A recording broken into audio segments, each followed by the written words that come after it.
കഴിഞ്ഞ 10 ദിവസത്തിനിടെ രണ്ടാമത്തെ ആഗോള ക്രെഡിറ്റ് റേറ്റിംഗ് ഏജൻസിയും ഇന്ത്യയുടെ സാമ്പത്തിക അടിത്തറയ്ക്ക് ഒരു പോറൽ പോലും ഏറ്റിട്ടില്ലെന്ന് അടിവരയിട്ടു.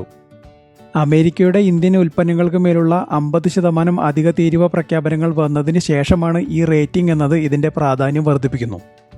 അന്താരാഷ്ട്ര റേറ്റിംഗ് ഏജൻസികളുടെ ഇന്ത്യയെക്കുറിച്ചുള്ള വിലയിരുത്തലുകൾ അമേരിക്കയുടെ ഈ അധിക തീരുവ ഇന്ത്യയുടെ സാമ്പത്തിക വളർച്ചയെ യാതൊരു വിധത്തിലും ബാധിക്കുന്നില്ല എന്ന് ഉറപ്പിച്ചു പറയുന്നു. എന്നാൽ കഴിഞ്ഞ 2 മാസത്തിനിടെ ഇതേ റേറ്റിംഗ് ഏജൻസികൾ അമേരിക്കയുടെ റേറ്റിംഗ് താഴ്ത്തിയപ്പോൾ ഇന്ത്യയുടെ റേറ്റിംഗ് മെച്ചപ്പെടുത്തുകയോ നിലനിർത്തുകയോ ചെയ്തു. ഇത് ഇന്ത്യയുടെ സാമ്പത്തിക ശക്തിയുടെ തെളിവാണ്. ഒന്നുകൂടി വിശദമായി പറഞ്ഞാൽ, ആഗോള ക്രെഡിറ്റ് റേറ്റിംഗ് ഏജൻസികളായ S&P ഗ്ലോബൽ, ഫിച്ച്, മൂഡീസ് എന്നിവ ഇന്ത്യയുടെയും അമേരിക്കയുടെയും സോവറിൻ റേറ്റിംഗുകളിൽ വ്യത്യസ്ത സമീപനങ്ങൾ സ്വീകരിച്ചിരിക്കുന്നു.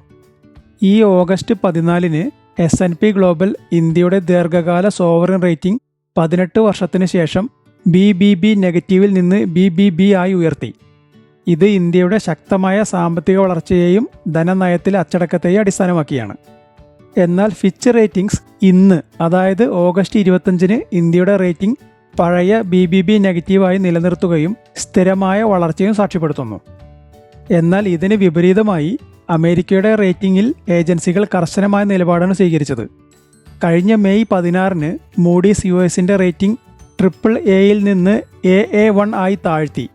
കാരണം അവിടുത്തെ സർക്കാരിൻ്റെ കടവും ധനപ്രശ്നങ്ങളും വർദ്ധിക്കുന്നതാണ് ഇതിന് പ്രധാന കാരണം. ഇത് പ്രധാനപ്പെട്ട ഒരു ചോദ്യം ഉയർത്തുന്നു.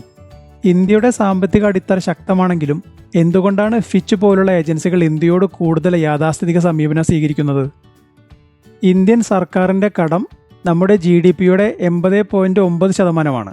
2026-ഓടെ 81.5% ഉയരുമെന്ന് ഫിച്ച് പ്രവചിക്കുന്നു. എന്നാൽ ഈ കടം മാനേജ് ചെയ്യാവുന്നതാണ്. കാരണം ഇന്ത്യയുടെ സാമ്പത്തിക വളർച്ച 2025-26-ൽ 6.5% തുടരുമെന്നാണ് പ്രതീക്ഷിക്കുന്നത്. ഇനി അമേരിക്കയുടെ 50% അധിക തീരുവയെക്കുറിച്ച് നോക്കിയാൽ, ഓഗസ്റ്റ് 27-ന് അമേരിക്ക ഇന്ത്യൻ ഉൽപ്പന്നങ്ങൾക്ക്, പ്രത്യേകിച്ച് റഷ്യയിൽ നിന്നുള്ള എണ്ണ വാങ്ങുന്നതിൻ്റെ പേര് പറഞ്ഞ് അധിക തീരുവ ഏർപ്പെടുത്താൻ പോകുന്നു. എന്നാൽ ഈ തീരുവ ഇന്ത്യയെ യാതൊരു തരത്തിലും ബാധിക്കില്ല. അതിന് കാരണം ഇന്ത്യയുടെ കയറ്റുമതിയുടെ 15 മുതൽ 18% മാത്രമാണ് അമേരിക്കയിലേക്കുള്ളത്. ബാക്കി Europe, middle east, Africa, Asian രാജ്യങ്ങൾ എന്നിവയിലേക്കുള്ള വൈവിധ്യമാർന്ന കയറ്റുമതി ഈ തീരുവയുടെ ആഘാതം ലഘൂകരിക്കുന്നു. ഇതിനു പുറമെ ഇന്ത്യയുടെ ആഭ്യന്തര ആവശ്യകതയും വളരെ ശക്തമാണ്. സർക്കാരിൻ്റെ മൂലധന ചെലവ് പദ്ധതികളും സ്ഥിരമായ സ്വകാര്യ ഉപഭോഗവും ഇന്ത്യയുടെ വളർച്ചയെ പിന്തുണയ്ക്കുന്നു. നമ്മുടെ GST പരിഷ്കാരങ്ങൾ ഉപഭോഗത്തെ കൂടുതൽ ശക്തിപ്പെടുത്തും. ഈ പരിഷ്കാരങ്ങൾ തീരുവയുടെ ഏതെങ്കിലും ചെറിയ പ്രത്യാഘാതങ്ങളെ നേരിടാൻ ഇന്ത്യയെ സഹായിക്കും. ഇനി റേറ്റിംഗിലേക്ക് തന്നെ വന്നാൽ, S&P ഗ്ലോബൽ ഇന്ത്യയുടെ റേറ്റിംഗ് ഉയർത്തിയപ്പോൾ ഫിച്ച് റേറ്റിംഗ്സ് പഴയ ഇന്ത്യയുടെ റേറ്റിംഗ് അതേപടി നിലനിർത്തുകയും കാഴ്ചപ്പാട് സ്ഥിരതയുള്ളതാണെന്ന് അടിവരയും ഇട്ടു. എന്നാൽ ഇതേ ഏജൻസികൾ അമേരിക്കയുടെ റേറ്റിംഗ് താഴ്ത്തുകയാണ് ചെയ്തത്. ഈ ഒരൊറ്റ ഉദാഹരണം മതി ഇന്ത്യയുടെ ശക്തമായ സാമ്പത്തിക അടിത്തറയെ വ്യക്തമാക്കാൻ. റേറ്റിംഗ് ഏജൻസികളുടെ യാഥാസ്ഥിതിക സമീപനം ഇന്ത്യയുടെ വളർച്ചാ സാധ്യതകളെ പൂർണ്ണമായി പ്രതിഫലിപ്പിക്കുന്നില്ല എങ്കിലും ഇന്ത്യയുടെ വൈവിധ്യമാർന്ന സമ്പദ്വ്യവസ്ഥ, ആഭ്യന്തര ഡിമാൻഡ്, നയപരിഷ്കാരങ്ങൾ എന്നിവ ഈ രാജ്യത്തെ ആഗോള സാമ്പത്തിക വെല്ലുവിളികൾക്ക് മുന്നിൽ അചഞ്ചലമാക്കുന്നു. അമേരിക്കയുടെ ഈ ഭീഷണികളൊന്നും ഒരു പരിധിക്കപ്പുറം ഇന്ത്യയെ ബാധിക്കില്ല. കാരണം നമ്മുടെ സാമ്പത്തിക ശക്തി ആഭ്യന്തര വിപണിയിലും വൈവിധ്യമാർന്ന കയറ്റുമതിയിൽ അടിസ്ഥാനപ്പെട്ടിരിക്കുന്നു.